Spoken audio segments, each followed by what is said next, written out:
Careless Sports here with former world champion Lucia Riker, one of the baddest women I've seen in the ring for sure. I was even telling our fans, I'm live streaming, I was telling them, well, if you guys don't know who this is, maybe mainstream people will know her from $1 Million Baby. She was the main fighter in $1 Million Baby, the heel, I guess you could say.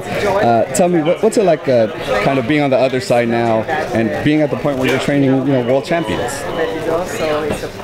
Well, it's lovely to work with such a gifted athlete that is all round, very accomplished, and as a coach, which is what I've been doing since I retired in '05, I've been coaching all kinds of people, including professional athletes.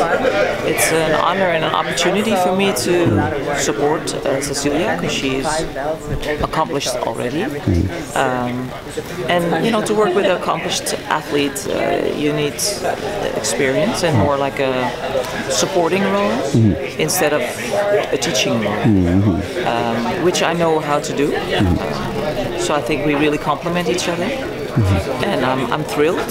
She is a true champion. She is dangerous, fierce, committed, determined, and I feel for her opponent. Yeah, that's like a subtle threat. I like that a little bit. Was it difficult for you kind of making that transition from fighter to trainer? I mean, I know for some fighters, they're so good at what they do, and then they kind of get frustrated when someone can't do what they used to do, things like that. You know what I mean? Well, for being a pro athlete, it's difficult to make the transition. It's like becoming a parent. Like, you have to make the transition. You have to learn how to be selfless. You have to learn also to know what you like as a being in the limelight as a gladiator. You have to step down a bit, but you also have to transform, because boxing is an amazing gladiator sport, but it's also an addiction. So every extreme sport is an addiction, and there's receptors in the brains that actually feed off the thrill of the danger of the sport. So you're not just coming down from the high of the sport and the lifestyle, you're actually withdrawing, literally. So I did some extensive coaching training, personal transformation training and workshops, which I also give. I think my specialty is transition, whether it is from being an executive to a normal life, and knowing who you are besides your titles is my expertise. So besides peak performance, from a place of self-esteem, not from self-confidence built on accomplishments, but from knowing who you are. So. That's amazing. I know a lot of former fighters that kind of go through, like you said, it's a withdrawal, really. It's a drug. It's a crisis. Yeah. When you go through a transition, whatever it is, a divorce, a career change, then being a gladiator, you have to understand, when you're a gladiator and you are worshipped and respected by millions, and you start when you're 12 years old, you've lost on developing yourself as a person. So, and then you're this wealthy person with already an ego, but you're still 12 years old. So to admit that, with all that money that most people blow at that stage and gets, high on all kinds of things. So that's... It's true. It's a real thing. Yeah. I want to talk to you a little bit about the fight game going on right now. Obviously, we're here for Golovkin, Marhorozhin. Just kind of first, what was your take on the whole, when Canelo tested positive, and then obviously he canceled the fight, suspension, but just kind of more like when he tested positive, just as a fighter, what were your thoughts on that? Shit. Yeah.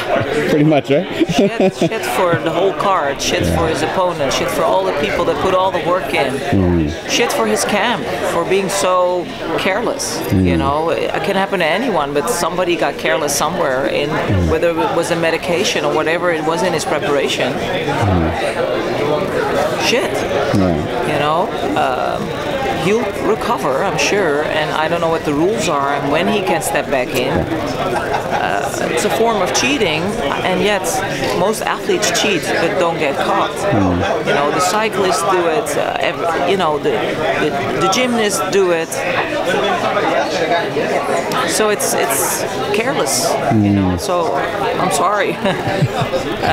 It's not a good example either for other athletes, because the recovery is much faster when you're on some type of enhancer. So it is cheating. And I get it that, you know, you're worn down, you lose your motivation, but come on. You know, I always look at Fedor.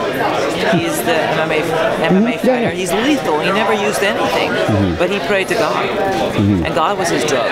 God was his guidance. God was his hormone. God was his, you know. So go to God or to whatever higher power or strength within you to overcome, because it's the mind that does it. It's not the recovery in the body and the strength and the ego that'll make you win your fight. And Fedor is considered one of the greatest of all time, so I mean... Ever. This man was unbelievable and a true role model to know that steroids are not needed or necessary. But hey, it's a quick thing to help with injuries and recovery. I don't know his camp. I don't know what he's dealing with. Yeah. So, I guess going into the rematch then, if it were to happen in September, which it kind of looks like, it seems like his suspension will be over in time and everything kind of dust will settle by September. With the first fight, I don't know how you saw the first fight. So how does that work?